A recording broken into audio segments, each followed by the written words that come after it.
Hello guys, just gonna do a quick study through animal diseases and protection. We start with animal health.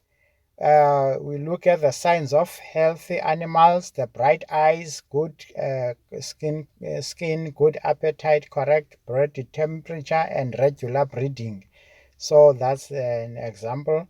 There you can see these are the signs of poor health in animals. You can see there the drooping ears, the sunken eyes, the aching back, the raised tail. All those are just signs of poor health in cattle. Then, how do you restrain your animals to administer medication? So, these are the equipments, the head gates, the squeeze chutes, the halters, nose leads, casting harness, mouth openers, and the crush. You will hear a lot of these on the topic of animal production. These are some of the general signs of poor health in all animals. Ne?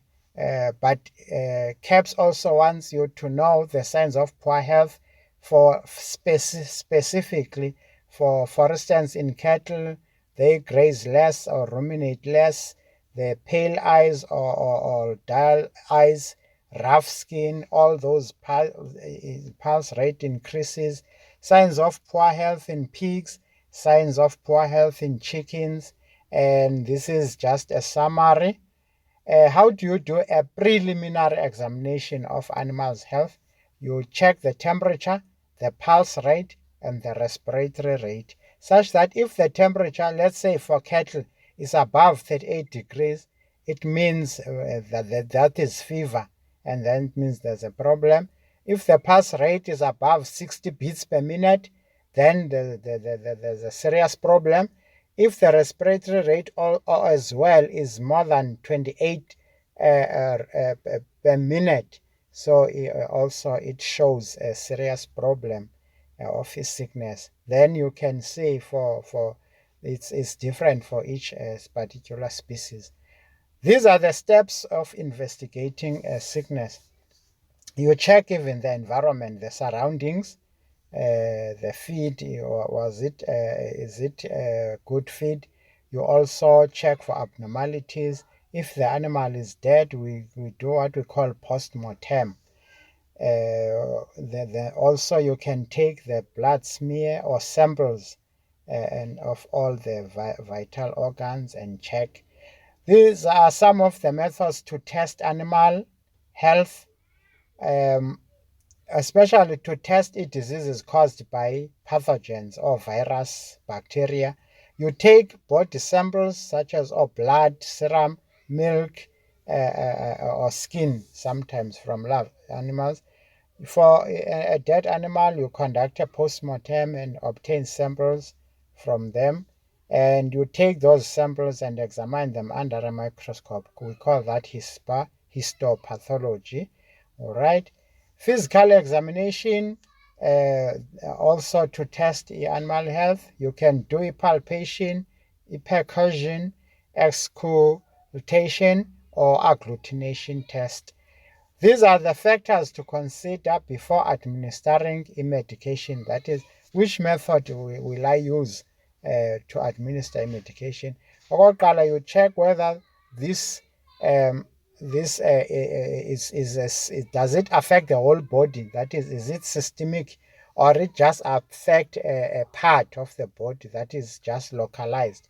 Also, you check the condition of the animal. If it's very sick and that's such that it cannot swallow.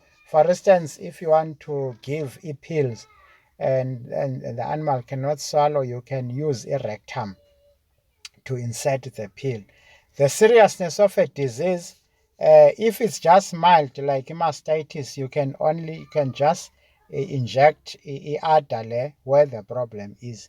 The nature of medication, for instance, in this case, when we talk of nature, if it's powder, you can mix the powder with food, with its feed. If it's liquid, you can inject it or you can dose. If it's cream, you can apply it on the skin or topical. All right. These are some of the techniques or method to administer medication, mix with food, topical, boiling gun, drenching gun, stomach tube, cannula, rectal injections. It continues. Vaginal injections, intramammary injections, inject through skin. You can also dip your animals, especially for to get rid of ticks and flies, and spray races as well. Hand dressing, foot dips, and for medication for chickens, you use it droplets in the eyes. These are some of the equipment that you can use. A boiling gun, for instance, this one, and these are drenching guns. You must know the types of injections. We have intravenous injections, that is in between the veins, as you can see there. And we also subcutaneous, that is under the skin, just under the skin. And intramuscular, right there in between the muscle. All right. And sustainable use of medication. What do we mean? If you're medicating too often, that is not sustainable. You cannot live on a Disprin or every time you feel pain. You understand? Or Panado. Even in animals, it's the same. If you medicate too often, you're gonna lose a lot of money because it's expensive to do that. And as well, that will weaken the natural immune response, because now the body will start to depend on that medication, and its natural immune system will relax. And that can also lead to undesirable side effects. And also the medicine will over time decrease effectiveness, ivele ingasebenzi. For instance, if it's medicine to kill pathogens, you end up not killing them and they become super pathogens. So it's very important to use the correct medication for correct reasons, and as well medication should be used for prevention, that is all vaccination, immunization, and it can be used for what? For treatment. Before giving any treatment, there are certain precautions that you must take, things that you need to be aware of. Check if the medicine is safe. Check if the expiry date, check the expiry date. Check if the feed is stored properly.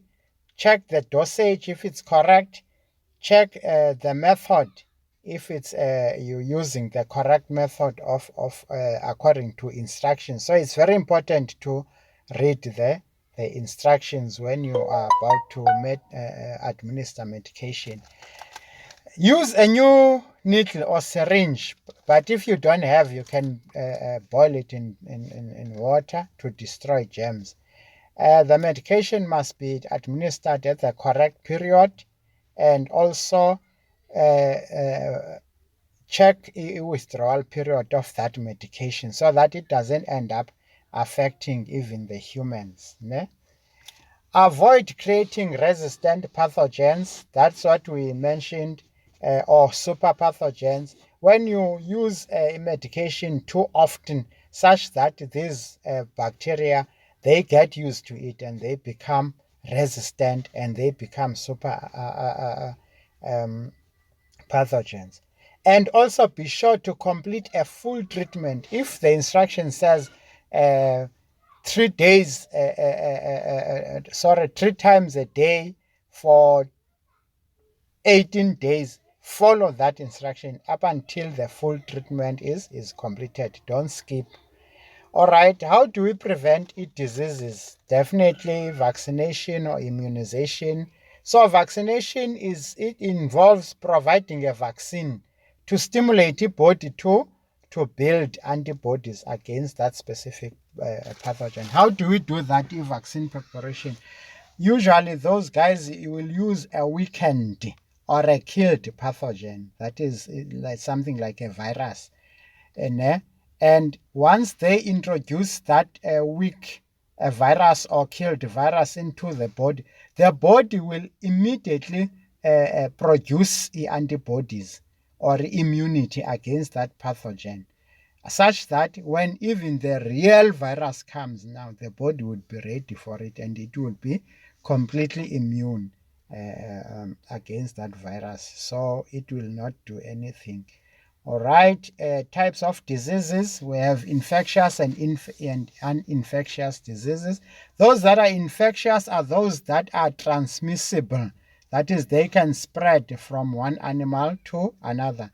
So the way that these diseases spread, you can see from one host to another. It can be by physical contact or direct contact or contaminated food or the secretions, body secretions, or contaminated objects, or even by an air inhalation. That's why we use masks, or even by vectors. You know, vectors are those the ticks, the insects, the mosquitoes that spread this, that will carry this disease to animals. Then these are the pathogens that we're talking about. These pathogens can cause epidemics. We explain these epidemics, which are outbreaks. Outbreaks is when a disease gets out of control. So epidemic is outbreaks of that disease that affects a large number, a number of individuals at the same time. We call that epidemic. Yeah? And we have notifiable diseases. Notifiable diseases, which means as soon as they occur, we need to report to the authorities as soon as they occur. We say the vectors are those that will spread the disease. And then we have the zoonotic. The zoonotic are those that can be transmitted from animals to humans, or by all these different methods, as you can see. Non-infectious diseases are those that cannot be spread or transmitted from one animal to another. It only affects one animal and it stays with that animal. And then we have two types: those skin diseases, those that are caused by environment, nutrition, or congenital. And we also have those that caused by digestive tract, that is overeating or eating foods that are not digestible or eating foreign objects. Metabolic animal diseases. Metabolic animal diseases are caused by disorders that disturb metabolic processes in the animal body. All the metabolic once they get disturbed, we call those metabolic processes. These diseases are usually caused by nutritional deficiencies. And for instance, if there's a shortage of calcium, we know that it will lead to rickets in young animals and osteomalacia. If it's phosphorus, it will lead to pica. Magnesium, it will lead to hypomagnesemia, those painful cramps, or sodium, glucose. So those are some of, we call these metabolic diseases. This is another example of a metabolic disease. Shortage of calcium may lead to milk fever, which means a muscle weakness. You can see this animal is struggling to stand up. So you can administer what we call borogluconate solution to assist an animal suffering from the milk fever. Levels of seriousness: per acute, it means it's very acute. It develops within hours and it's fatal or it kills. And most of the time, there's no time to administer treatment, e.g. anthrax. Those that are acute, they develop within a day or two, and mild. Now, so they kill and can disappear without being treated. Mainly fever outbreaks or foot and mouth or Rift Valley fever. Chronic, it's when it's a disease that develop over time, e.g. mastitis and John